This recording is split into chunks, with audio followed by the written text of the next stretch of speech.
कभी सोचा है, आज से कोई 4,500 साल पहले जब दुनिया में ज्यादातर लोग बस यूं ही बस्तियों में रह रहे थे, तब हमारे भारतीय उपमहाद्वीप में एक ऐसी सभ्यता थी जो आज के मॉडर्न शहरों को भी टक्कर दे सकती थी।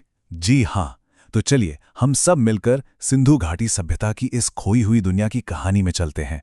देखते हैं कि कैसे उन्होंने शायद अनजाने में ही भविष्य का एक नक्शा तैयार कर दिया था। तो सवाल ये है, क्या सच में क्या ऐसा हो सकता है? इसका जवाब जानने के लिए ना हमें टाइम में थोड़ा पीछे जाना पड़ेगा। और कहानी की शुरुआत होती है एक ऐसी खोज से जो कह सकते हैं कि लगभग गलती से ही हो गई थी। तो बात करते हैं इस खोई हुई दुनिया की खोज की। देखिए, हमारी कहानी ना इस सभ्यता के सुनहरे दौर से शुरू नहीं होती, बल्कि आज के जमाने में इसकी जो हैरान कर देने वाली खोज हुई वहां से शुरू होती है।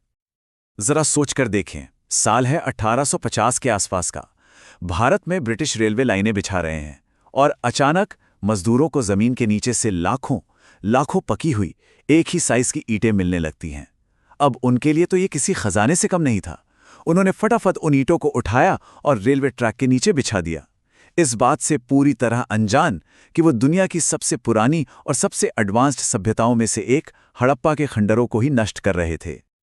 और फिर इस घटना के करीब करीब 70 साल बीत गए। साल आया 1921, जब दयाराम साहनी ने हड़प्पा की खुदाई शुरू की, और फिर 1922 में आर.डी. बैनर्जी को मिला मोहनजोदाड़ो। और बस इसके बाद तो पूरी दुनिया के होश उड़ गए। जमीन के नीचे कोई एकाध गांव नहीं, बल्कि पूरे के पूरे शहरों का एक नेटवर्क बिछा हुआ था। एक इतनी विशाल सभ्यता जिसके बारे में इतिहास की किताबों में एक लफ्ज तक नहीं था। तो अब चलते हैं इस सभ्यता की सबसे कमाल की चीज पर। वो है उनका शहरी डिजाइन। एक ऐसा ब्लूप्रिंट जो आज भी बड़े बड़े आर्किटेक्ट्स को हैरान कर देता है। देखिए, सिंधु घाटी के जो शहर थे ना, वो एकदम परफेक्ट ग्रिड पैटर्न पर बने थे। मतलब सड़कें बिल्कुल सीधी और एक दूसरे को ठीक 90 डिग्री के एंगल पर काटती थी, बिल्कुल आज के मॉडर्न शहरों की तरह। ये उस जमाने के हिसाब से एक इनक्रेडिबल बात थी। क्यों? क्योंकि उस वक्त की जो दूसरी बड़ी सभ्यताएं थी, जैसे मिस्र और मेसोपोटामिया, उनके शहर अक्सर यूं ही बेतरतीब टेढ़ी-मेढ़ी गलियों वाले हुआ करते थे। लेकिन रुकिए, इससे भी ज्यादा हैरान करने वाली बात तो उनकी सैनिटेशन सिस्टम थी। सोचिए, हर एक घर में अपना प्राइवेट बाथरूम होता था। और कमाल की बात यह कि वहां से गंदा पानी ढकी हुई नालियों से होता हुआ शहर के मेन सीवर लाइन में जाता था। ये एक ऐसी एडवांस्ड अंडरग्राउंड ड्रेनेज व्यवस्था थी जिसे दुनिया के बाकी हिस्सों को समझने और अपनाने में हजारों साल लग गए। हजारों साल। और उनकी इंजीनियरिंग का एक और बेहतरीन नमूना है मोहनजोदाड़ो का ग्रेट बाथ। ये बेसिकली एक बहुत बड़ा पब्लिक पूल था, और इसे वाटरप्रूफ बनाने के लिए उन्होंने इसकी दीवारों पर बिटुमिन यानी कि नेचुरल टार की परत चढ़ाई थी। लीक प्रूफ, आज भी हम यही तकनीक इस्तेमाल करते हैं। माना जाता है कि इसका इस्तेमाल शायद किसी बड़े धार्मिक या सामुदायिक अनुष्ठान के लिए होता होगा।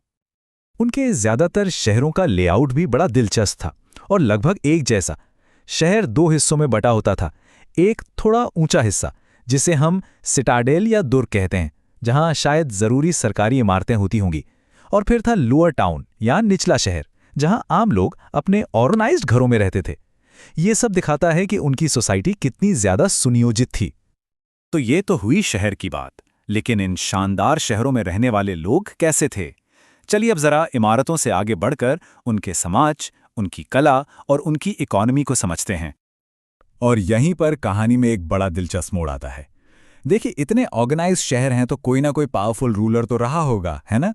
लेकिन कमाल की बात यह है कि हमें राजाओं के कोई आलीशान महल या मिस्र के पिरामिड जैसे बड़े बड़े मकबरे मिले ही नहीं हैं। हाँ, ये प्रीस्ट किंग की जो मूर्ति मिली है वो एक इशारा जरूर करती है। शायद यहाँ कोई राजा नहीं बल्कि पुजारियों या व्यापारियों का एक ग्रुप शासन करता था। पर असलियत क्या थी, ये आज भी एक राज है। तो ये लोग सिर्फ बेहतरीन सिटी प्लानर नहीं थे, बल्कि बहुत स्मार्ट ट्रेडर भी थे। इनकी खेतीबाड़ी काफी एडवांस्ड थी और ये मेसोपोटामिया यानी आज के इराक जैसी दूर दराज की जगहों तक समुद्री रास्ते से व्यापार करते थे। और सबसे जरूरी बात, इनके पूरे इलाके में वजन और नाप तौल के लिए एक जैसे स्टैंडर्ड बाट इस्तेमाल होते थे। ये दिखाता है कि उनका ट्रेडिंग सिस्टम कितना फेयर और ऑर्गेनाइज्ड था। और अब जरा इनकी कला पर नजर डालिए। मोहनजोदाड़ो से मिली ये डांसिंग गर्ल की छोटी सी कांस्य की मूर्ति बस कमाल है। साइज में भले ही छोटी हो, पर इसके चेहरे का कॉन्फिडेंस, इसका पोज, इसमें जो एक ग्रेस है, वो बताता है कि ये लोग मेटल कास्टिंग और आर्ट में कितने कितने उस्ताद थे। लेकिन इतनी एडवांस्ड सभ्यता होने के बावजूद कुछ ऐसे बड़े सवाल हैं, ऐसी पहेलियां हैं जो आज भी हमें परेशान करती हैं। और इनमें सबसे बड़ी पहेली है उनकी लिखाई, उनकी स्क्रिप्ट। हमें हजारों मोहरों, बर्तनों पर ये अजीब से निशान मिले हैं। ये उनकी भाषा है। पर दिक्कत ये है कि आज तक दुनिया का कोई भी एक्सपर्ट इसे पढ़ नहीं पाया है, इसे डिकोड नहीं कर पाया है। ये एक ऐसा ताला है जिसकी चाबी अगर हमें मिल गई तो इस सभ्यता के न जाने कितने राज खुल जाएंगे। और फिर लगभग 1900 ईसा पूर्व आते आते कुछ ऐसा हुआ कि ये महान सभ्यता अचानक ढलान की तरफ जाने लगी। शहर एक एक करके खाली होने लगे और उनकी पूरी संस्कृति ऐसे धीरे धीरे इतिहास के पन्नों में कहीं खो गई। पर ऐसा हुआ क्यों? इसका कोई एक सीधा साधा जवाब नहीं है। कई थ्योरीज हैं। कुछ एक्सपर्ट्स का मानना है कि क्लाइमेट चेंज हुआ, जबरदस्त सूखा पड़ा और खेती बर्बाद हो गई। कुछ कहते हैं कि सिंधु नदी ने ही अपना रास्ता बदल लिया होगा, जिससे शहर के शहर वीरान हो गए। बाढ़ भी एक वजह हो सकती है। एक पुरानी थ्योरी आर्यन आक्रमण की भी थी, लेकिन अब ज्यादातर स्कॉलर्स उसे सही नहीं मानते। हो सकता है इन सब वजहों ने मिलकर इस महान सभ्यता को खत्म कर दिया हो। सिंधु घाटी सभ्यता भले ही वक्त की धूल में खो गई हो, लेकिन उनकी विरासत, उनकी लेगेसी आज भी जिंदा है। चाहे वो सिटी प्लानिंग हो या सैनिटेशन, वो हमें याद दिलाते हैं कि हजारों साल पहले भी इंसान कितना आगे की सोच सकता था। पर वो एक सवाल, वो सबसे बड़ा सवाल आज भी हमारे सामने खड़ा है। क्या हम कभी उनकी भाषा को समझ पाएंगे? क्या हम कभी उनकी पूरी कहानी जान पाएंगे?